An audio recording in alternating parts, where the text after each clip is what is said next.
Hello, everyone. Good evening and welcome back. Today's topic for discussion is Doctrine of Lis Pendence from Transfer of Property Act. So before we begin, let me just ask you one question. Have you heard of Lis Pendence or Pendente Lite during your college days? If you have, you must recall and understand the concept of it as well. Okay, the concept of Doctrine of Lis Pendence from your college days, and try to correlate it with the idea of Transfer of Property Act. The doctrine is based and is coming from Transfer of Property Act under the Indian jurisdiction, but at the same time we also understand that this is an equity doctrine, right? So primarily when we talk about section 52 of the Transfer of Property Act, we get to understand about Doctrine of Lis Pendence. So let's try to understand. I hope my screen is visible to all of you. Yes? No, ma'am, not yet. It is not visible. Okay, just a second. I'll fix it. So till the time when I'm fixing this, let me just ask you that what do you think is the basic concept of Transfer of Property Act? Have you ever seen or have you ever gone through the object of this particular law? If you have, you must have understood that the idea is to promote transfer of property rather than accumulation of property, right? So promotion of transfer of property is the pro or is the benefit that you get because of this particular legislation. But at the same time, is there any embargo? Is there any situation wherein while you are transferring the property, there is a pending suit related to the same subject matter, and in that particular situation, what will be the outcome? If the outcome goes against you, or if the outcome is against the judgment debtor, so to know what will be the conclusion or what will be the effect of the same on this particular subject matter, that is the immovable property. Now, before I begin, let me just ask you a few more questions, follow-up questions. If you have read Transfer of Property Act, do you understand the meaning of immovable property? Because if you read section 52, why am I referring to section 52? Because that is the provision related to Doctrine of Lis Pendence. Okay. So let me just share my screen as well with you, and then we can proceed.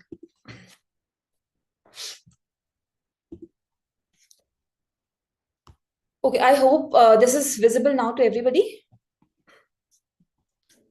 Yes, is this visible? Okay. So if we refer to section 52, I have written and I've highlighted the provision in front of you. Wherever we need to stop, whenever you are reading any particular provision, I request you that you try to highlight and find out the essential ingredient out of that particular provision. Okay. So what all will make or what all will lead into a situation of section 52? During the pendency in any court having authority within the limits of India. Okay, so firstly, we are talking about pendency. So, what is pendency? We need to understand that in any court having authority. So, we are now talking about court which has authority. Okay. And the first one is pendency. So this is how I read. When I'm reading from my Bare Act, I highlight all the essentials like this. Within the limits of India, excluding Jammu and Kashmir, now this will be taken away or established beyond this particular, of any suit or proceedings which is not collusive. Okay. So we have to understand what is this term suit or what is this term proceeding, and also the suit and proceeding must not be collusive in nature. So what is collusive? We have heard of this term in our criminal law classes, ma'am, but what does it mean here? And in which any right to immovable property is directly and specifically in question. So we also have to understand that there is an immovable property which is the subject matter of a particular suit or proceeding, and that immovable property is the same thing which you are trying to transfer to a person. Okay, so any right to the immovable property is directly or specifically in question. So what this directly and specifically means? the property cannot be transferred or otherwise dealt with. So these are all essentials that I'm highlighting. Do you see how many essential points are there? It must not be transferred and it must not be otherwise dealt with. So you may have a brief understanding of the term transfer, but what is this otherwise dealt with means here? By any party to the suit or proceeding. So any party, again, it can be you, it can be the plaintiff, it can be the defendant, or can it also be a third party or a stranger party? These are all points that you must understand from where questions can be asked.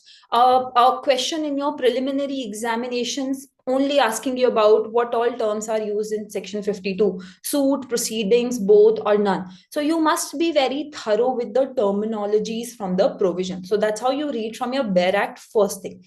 Then you try to understand what is pendency, what is suit, what is proceeding, what do you mean by transfer or otherwise dealt with. All these terms also must be clear to you. Then moving ahead at the last part, it says that under any decree or order which may be made therein, except under the authority of the court on such terms as it may impose. Now, this means that the court may allow you for such transfer to be done. But is that a general rule? Does it sound like a general rule to you? No, because you read except under the authority of the court on such terms as it may impose. So this gives us an idea that the court may allow such a transfer to be done, which is not so allowed under section 52, provided there are certain terms and conditions that the court is imposing on you. Okay. So to simplify, if this has been, too much for you to understand, just to simplify, if there is a suit, if let's say A has filed a suit against B, okay, I am writing suit, but the other term is it can be a proceeding also, right? If there is a suit or proceeding going on between A and B with respect to a particular immovable property, so I'm drawing a house for you for your understanding, okay? Now, in this particular situation, while the court was yet to decide whether this house belongs to A or to B, A has the possession of the house. He simply goes and sells the house to C. Now, what will happen if the suit later ends up declaring that the house belongs to B? What will be the right of this particular third party in this given situation? So to address such sort of a scenario, we have section 52, which covers the concept of doctrine of Lis Pendence. So this is the brief understanding with which you move ahead. Now, we also have an explanation attached to this particular provision, okay? Very important for us to understand pendency. Now, I will not get into the explanation of this. Before that, I will first take you to an example, okay? Try to understand this example. If you have seen any, torts case or any contract law case in your first year, just try to relate it with that. If I am a landlord, okay, and B is my tenant, or let's say B is not even a tenant, I am the owner, and B is a trespasser, even worse, okay?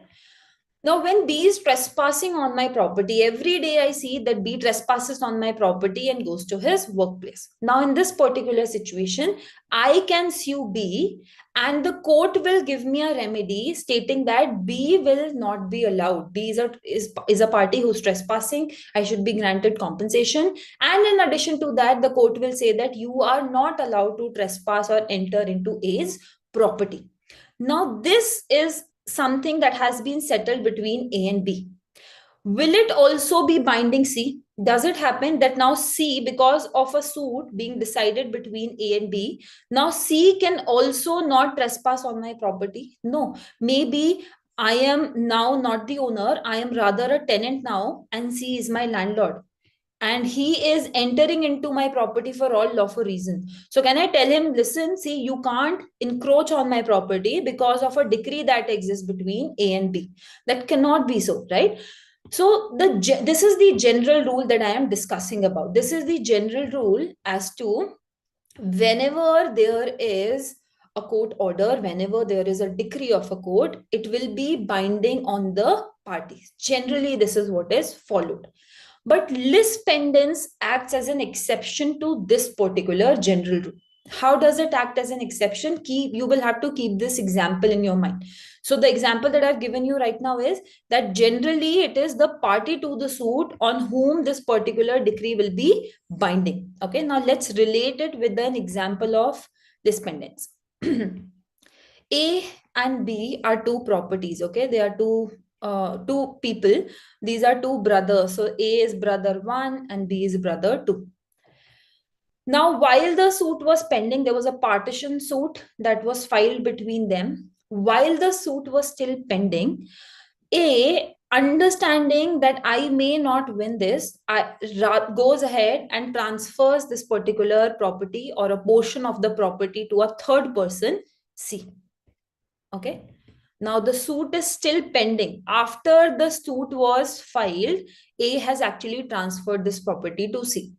What will be the right of C in this particular situation?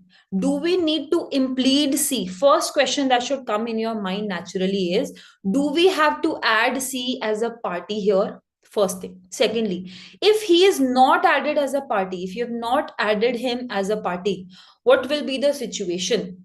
Will this decree be binding on C? Generally, what happens? We do not bind a third party, right? But in this case of Lis Pendens, will it be binding on C? Yes. No matter whether you implead C as a party or not, it will still be binding on C because of the doctrine of Lis Pendens. Now, ma'am, you have used this term Lis Pendens and pendente so many times. What does this really mean? So, pendens, as you can understand, means during the pendency. And Lis means suit.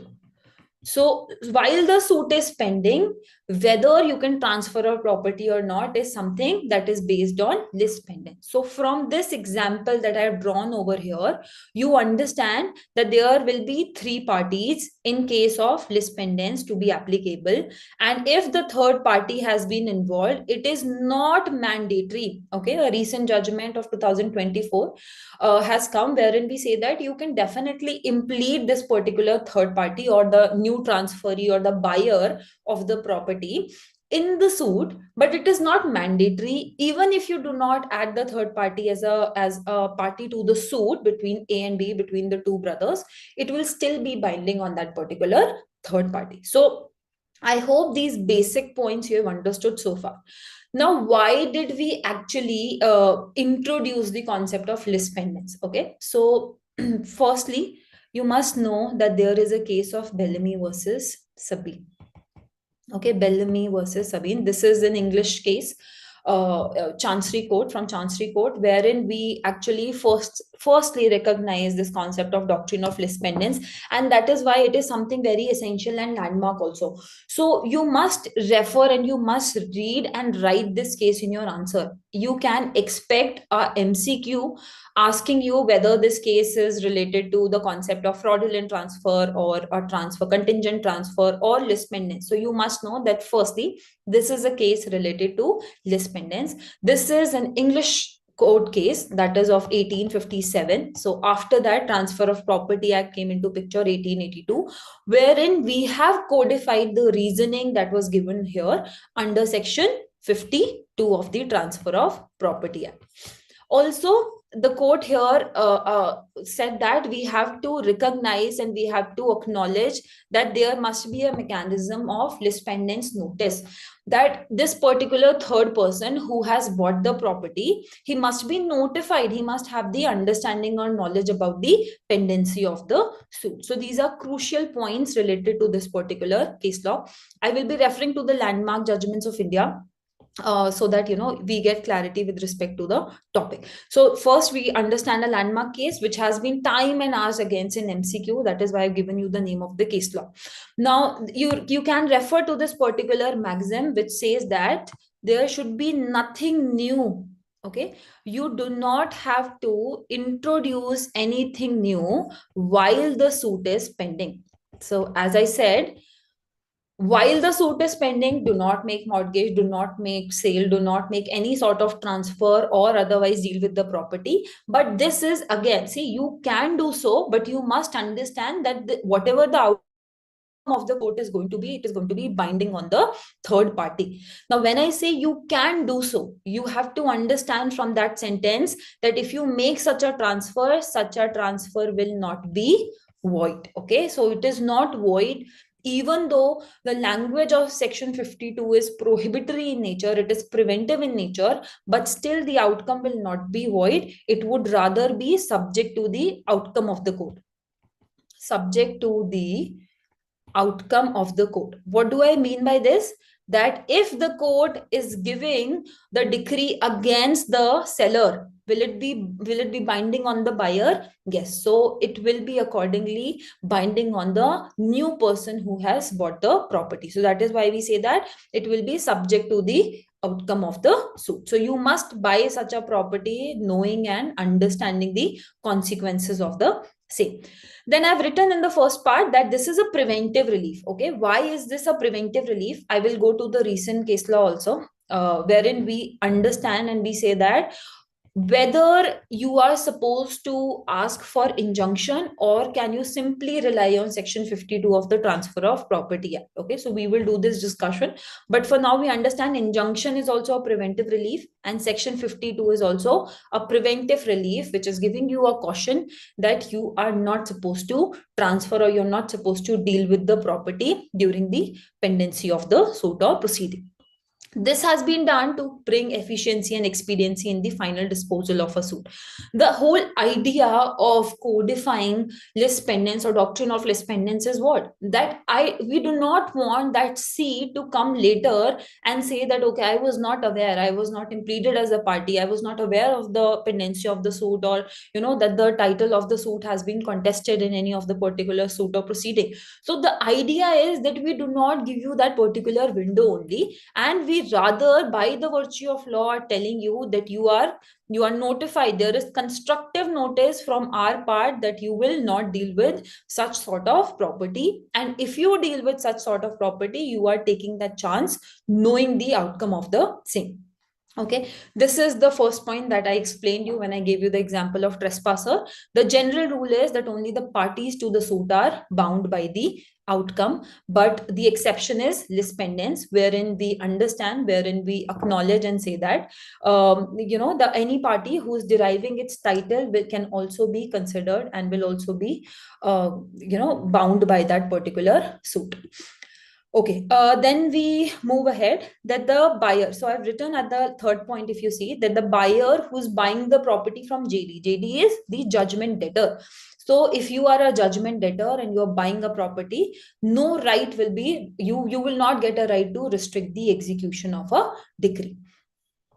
Okay, so we have discussed the first part. Then this also that I've told you in brief, that this does not per se annul the transfer. When you are transferring that particular property and when C is buying it, knowing about the pendency of the suit, it will not annul the transfer. It will not make it void, but will only be subservient to the right of the litigating party. So if A has won the suit, A, B are there, A has sold the property to C. Okay, I'll keep saying and keep talking about C.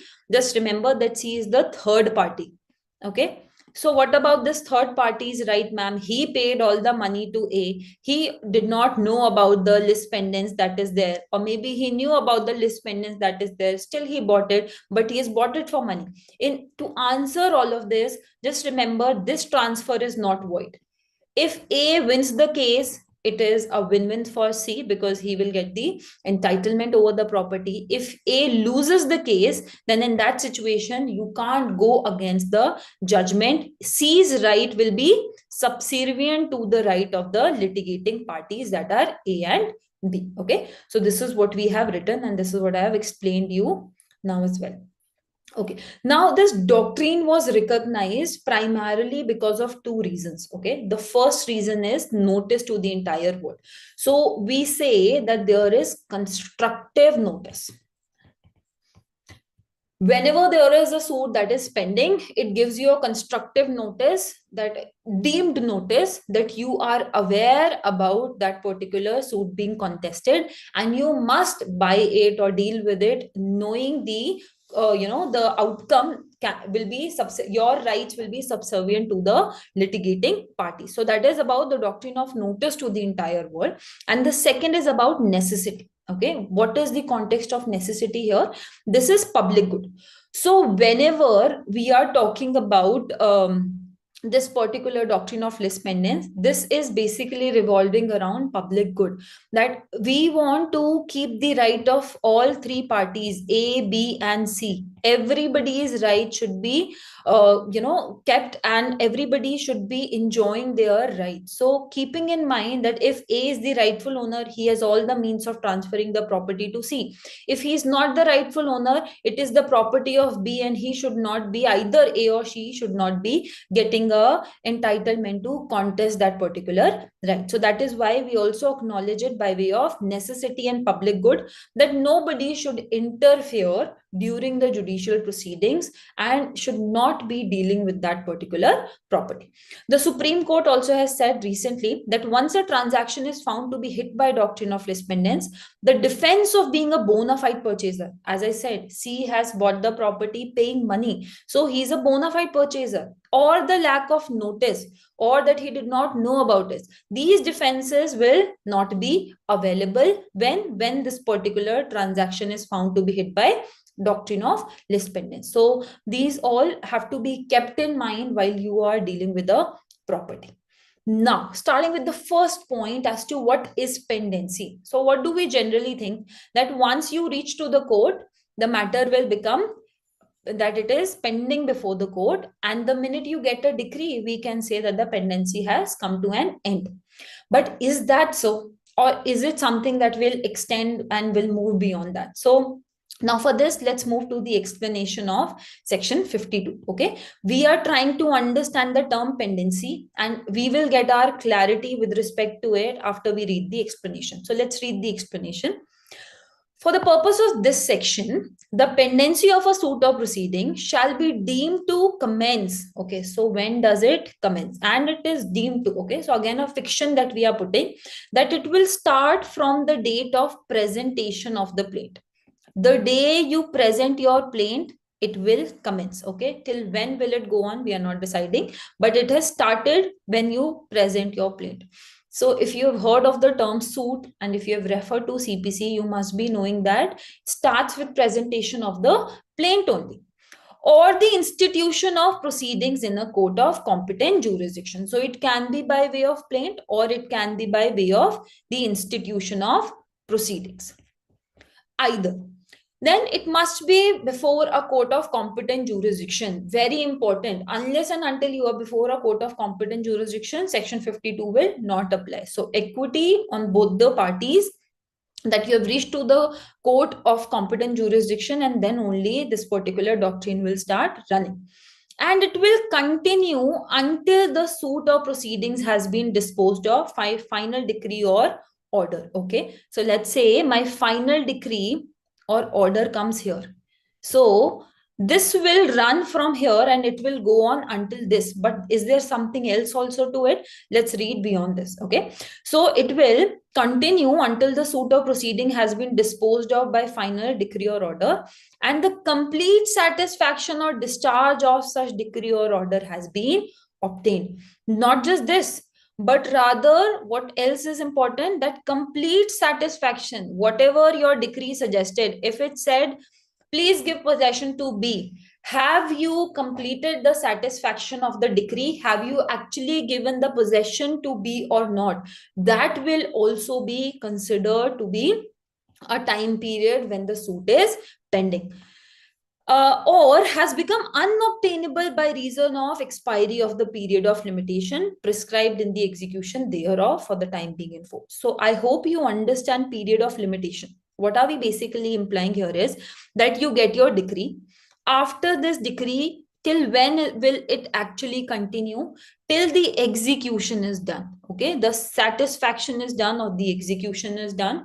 Or if you have, it has still not been executed, you wait till the period of limitation to actually challenge this is over. Okay, so can you challenge this particular decree or order? You can do so. So your limitation will continue till that particular time period as well. So that is why it is written. Now, if you read it in the context of the red part, complete satisfaction or discharge of such decree or order has been obtained. So maybe it was about possession and you have delivered the possession, or it, because we are talking about immovable property, okay, or has become unobtainable. So either this, or it has become unobtainable because the period of limitation has expired now. So this entire period will be considered as your period during which you can say that the suit or proceeding is pending before the competent authority. Okay.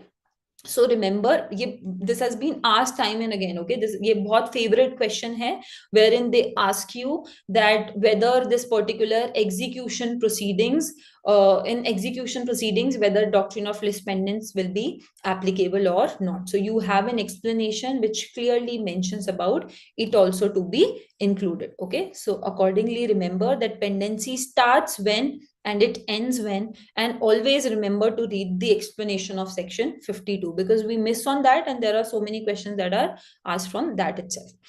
Now, I have given you an example of insufficiently stamped plaint. Okay, so let's say A files a suit against B. The plaint was not sufficiently stamped. Okay, not sufficiently stamped. Now, there are two things that can happen. Okay, first is the court rejected this particular plaint. Now, what will happen? Let's say it rejected it on 1st of January 2023. You took your 7 days and you fix it and you file a fresh plaint on 7th of January 2023. This is first position that I am discussing. Okay, because these are questions that are asked in your problem based questions. So first is this, that it was rejected because of the deficiency, and now you fix it within 7 days and you file a fresh one on 7 January. Okay, the other one is that the court doesn't reject it and the court lets you fix the deficit. Okay, the court says that, okay, whatever amount is to be paid, you pay it in the court itself. Now, in both the situation, let's say within this 7 days period of time, when that was rejected and you were trying to fix it, B transfers the property. Will it be falling under Lis Pendence? Will it be bound by Lis Pendence? Will this be considered as pendency, or will it not be considered as pendency? Okay, please give your answers in the chat box whether this is pendency or not when you are trying to fix after the plaint was rejected, contrary to the other situation where the court has accepted and the court lets you fix the deficit of the amount to be paid in the court. Is this pendency or is this pendency, or are both pendency? This is for you to understand that whether, that entire chain that I had drawn in the beginning, that your plaint or your has been instituted and your suit has begun, versus till when will it go on. Okay, so this is one favorite question that has been asked a lot of times. Then you can mention this particular case law also related to the same example that I'd given you. If there are two parties and one party during the pendency of the suit tries to transfer that particular property to the other one, okay? So the third party will have a right subservient to the rights of the litigating parties. Okay, so you can mention this case law. Then we talk about appeals and execution. As I said, all this will also be covered in the term that is pendency before the court. Okay, just to give you an example for appeals and this, let's say there is a suit related to mortgage, okay, and you ask for foreclosure, remedy of foreclosure. I am not sure how much of are aware about the term mortgage foreclosure, but we'll be dealing with this in our classes, and then at that time we will understand this as well. But just for your brief understanding, if there is a suit of mortgage, okay, and if there is mortgage and there is a suit related to foreclosure, in that particular situation, not only the time when you get the foreclosure decided in your favor, also the time when the sale is done and you get the money, all this will be considered as pendency. Okay, so from the first stage till the last stage where you get your money will be considered as the stage wherein this entire proceeding is pending. Okay, so always remember, those who know, they can write this as an example in their answer. Those who do not know, we'll be reading about mortgage, and then you will understand what is this, what are these terms. This can be new also for a student of law, and how is this in the context of Lis Pendens being covered under the term pendency. Okay. Okay, then we also talk about suit and proceedings. So, one second. So what are suits and what are proceedings? All of you must be knowing what are suit. Can you give me example of suits in the chat box if you are aware? There can be a suit with respect to specific performance, right? It can be with respect to contract also. It can be with respect to any of the rights. But what are these proceedings? So it can be revenue proceedings. Okay. Now, in the last class, I dealt with the concept of arbitration. So you have to tell me whether arbitral proceeding or arbitration proceedings, if there is arbitration going on between A and B, okay, and this is with respect to the same subject matter, which is the same subject matter which you have now transferred to C. So whether this will also be, this proceedings will also be a part of this particular section 52 or not. Okay, so give me an answer in the chat box whether arbitral proceedings will also be considered as proceedings or not. Okay, now it must not be a collusive suit. Now what is collusion or sham or pretense that we can talk about? So see, the entire concept of property law is based on equity based principles. Okay, now also recently the court held that even those states wherein TPA is not per se applicable, you can still invoke section 52. Okay, if Lis Pendens is not applicable, you can still invoke the principle of section 52 because it is based on equity. So when we are talking about equity, the justice has to be done to the parties or they have to be remedied. You have to keep this in mind that the suit that has been filed must not be a collusive suit. Okay, it must not be a suit which has been placed because of a sham or only and only to, to defraud one of the parties. So a collusive suit, I'll give you an example. Let's say there is A and B. Now, there was, in the terms of contract, it was mentioned that I have given you advance payment. Okay, let's say advance payment of 10,000 rupees. I have given you advance payment of 10,000 rupees. I promise to deliver the possession of the property to you by 1st January 2023. In case I fail, what will happen if I do not give you the possession? You can forfeit this advance payment. Okay, so from A's part, he says that if I do not give you the possession, you can forfeit my advance amount of money. And in case you do not pay me this particular payment, it will be double that you will have to pay off 10,000. This is the understanding between A and B for a particular contract. Now, A gets to know later that the house that he's trying to sell to B, he is getting a better offer from a third person, X. Okay, and he doesn't want to sell his property to B, nor does he want to pay twice the amount of the advance payment made.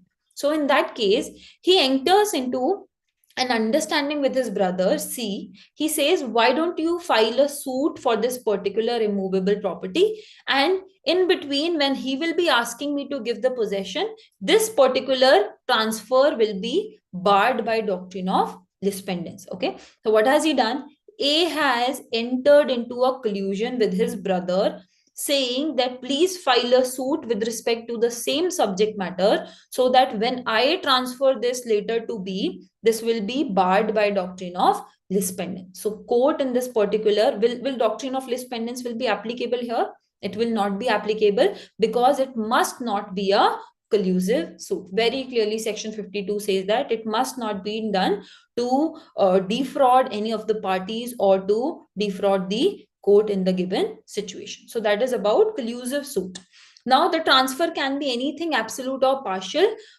So either of the transfer is barred, but only and only it will be allowed when the court accepts and the court acknowledges that you can make such a transfer in a given situation. Okay.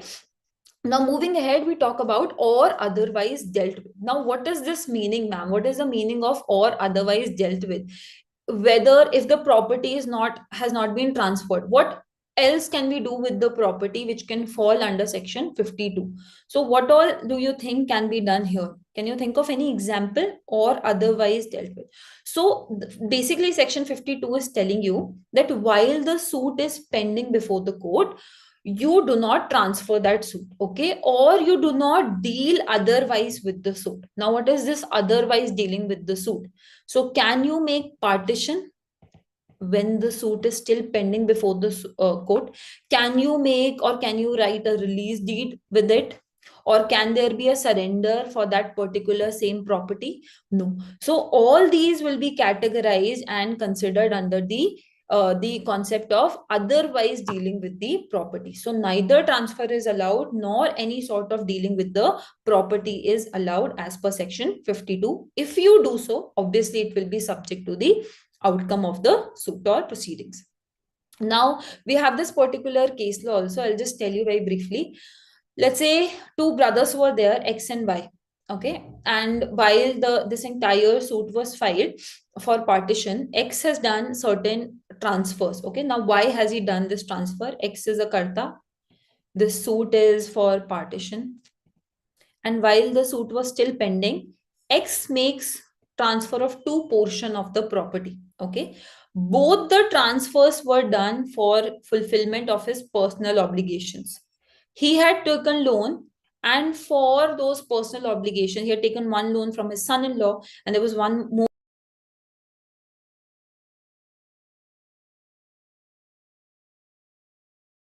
loan that was taken. For both these, it was for his personal obligation. Will Y be bound by this particular transaction? No. Why? Because you are not allowed in any manner to deal with the property for your payment of your loan amount or for transferring or for partition. For any of the purposes, you should not be doing it while it is pending before the court, and if you do so, it will be adjusted from your portion of the property only. Okay, so that is what is we have seen in this particular case of Jayaram Mudaliar versus IS Swami. Okay, then what will be the status of transfer? So as we discussed in the beginning, that it will not be void. Okay, it will not be void, but at the same time we have to remember and understand that it will be subject to the decree of the court or the order of the court with regards to whatever the court is deciding. Accordingly, it will be subjected to that. Okay, then we move ahead. We have this recent case law. This is 2024, wherein the court has said that you should always apply for an injunction rather than waiting for section 52's remedy only. So what is the court basically trying to tell us here? See, when we talk about section 52 definitely gives you a remedy and says that any transfer that will be done, it will be subject to the outcome of the court. But at the same time, if let's say the contract is for specific performance or for delivery of the property, the court has in this particular judgment highlighted and said that it is always beneficial for you to go and seek the remedy of Order 39 Rule 1 CPC and apply for injunction to be granted to you, so that you can restrain the party from transferring the property. Now this is absolutely contradictory to the old position, wherein the courts had said that it is absolutely fine for you to not apply for injunction and wait merely for section 52. So that is why if you get a question now in your exam, either asking you directly for Doctrine of Lis Pendence or speaking about a situation, a problem based question, you can definitely mention this also as an additional remedy, that the first recourse,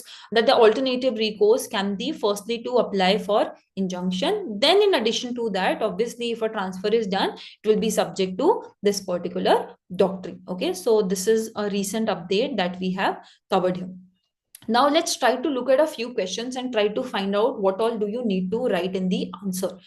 Before that, let me just also give you a very brief hint. If you have access to your Bare Act, please refer to your Bare Act. Okay, I'll tell you, I can always show you the Bare Act online as well. But while I'm showing you the Bare Act here, you should have your own hard copy of the Bare Act, wherein you read and you understand and you keep it with yourself. Okay, so you can. Some people do not write anything on the Bare Act. Some people tend to write a lot. So it's absolutely on you.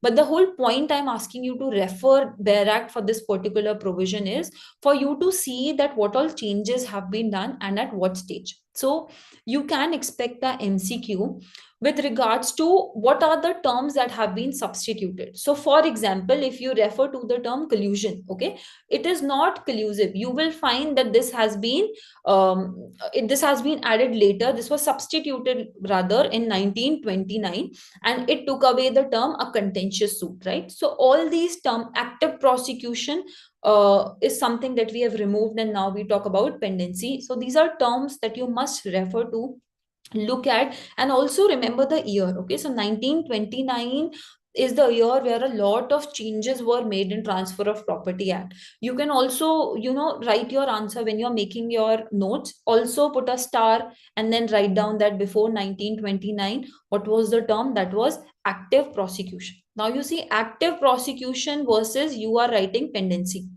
so much of change is there, so much of difference of nature of the terms is there, right? The entire proceedings may change, the entire idea may change. So whatever you are referring to, always make your notes with regards to Bare Act wherever there has been substitution or wherever there has been amendment or changes that have been made. Okay, so this is also very important with regards to your previous year questions and for your MCQ based questions.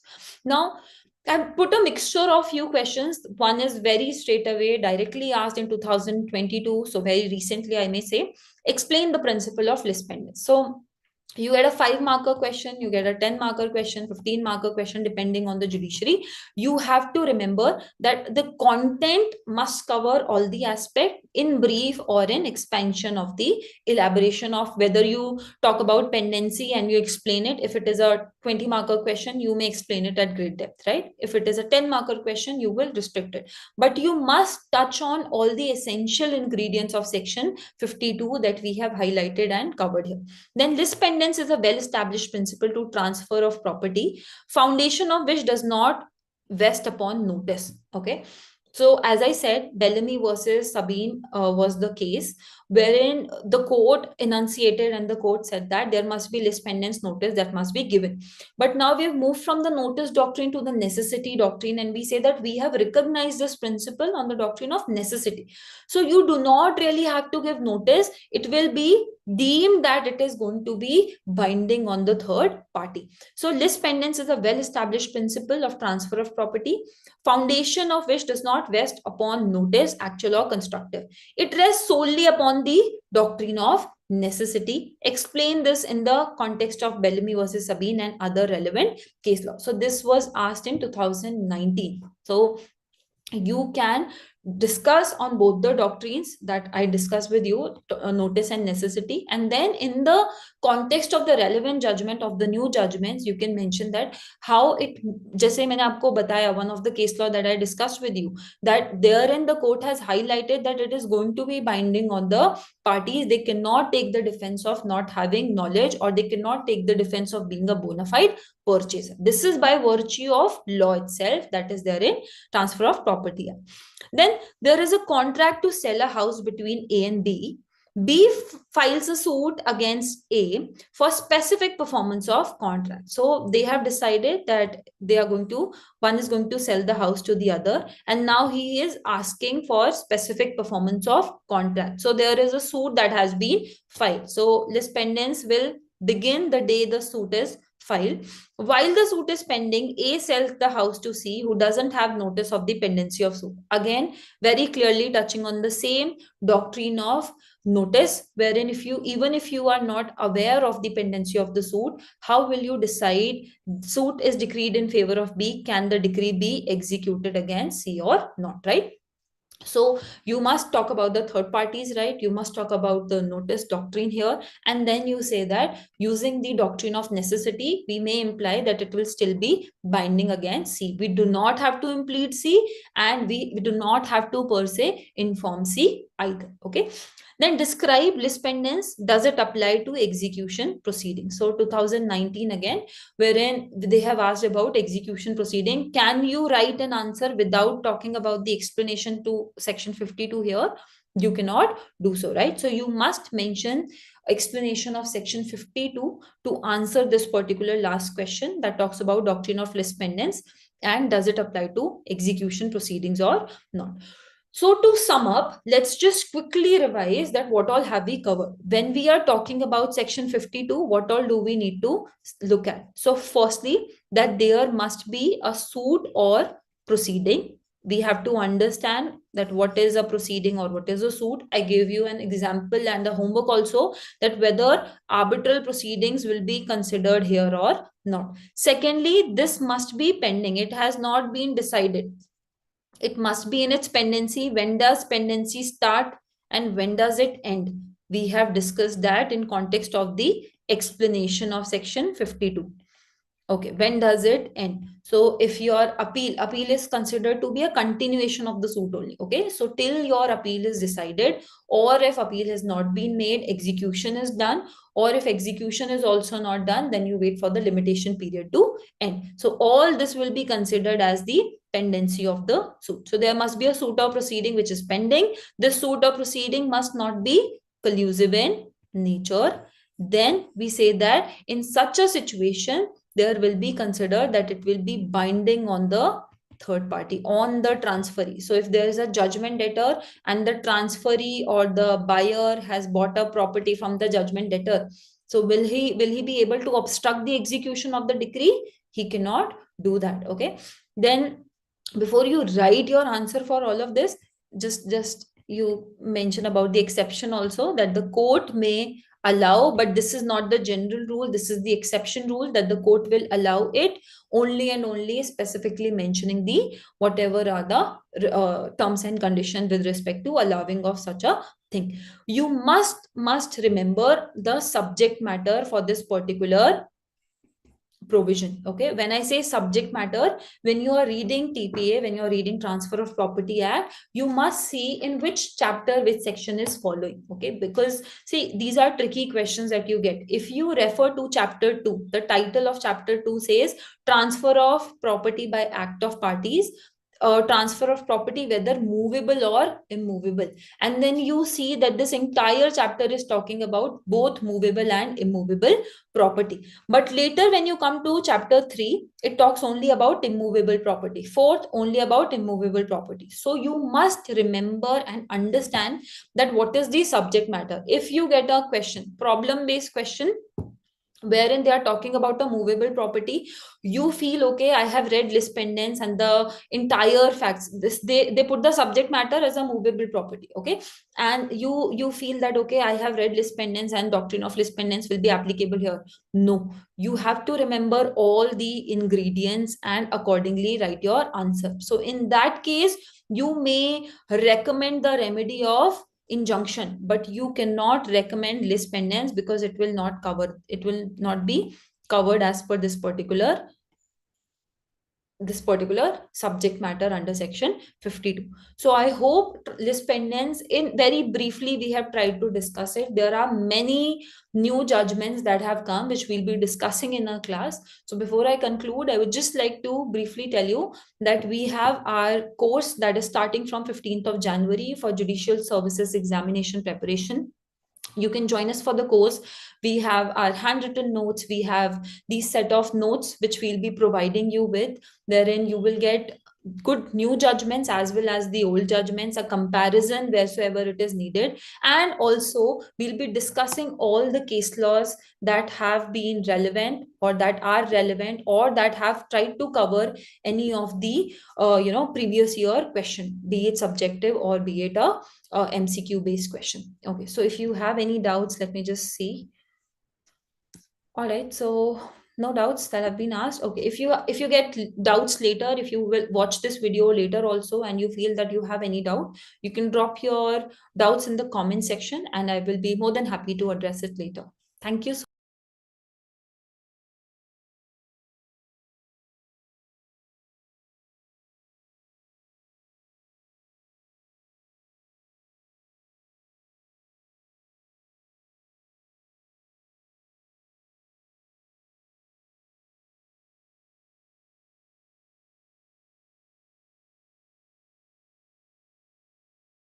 In this video, I'll teach you a system for remembering everything you read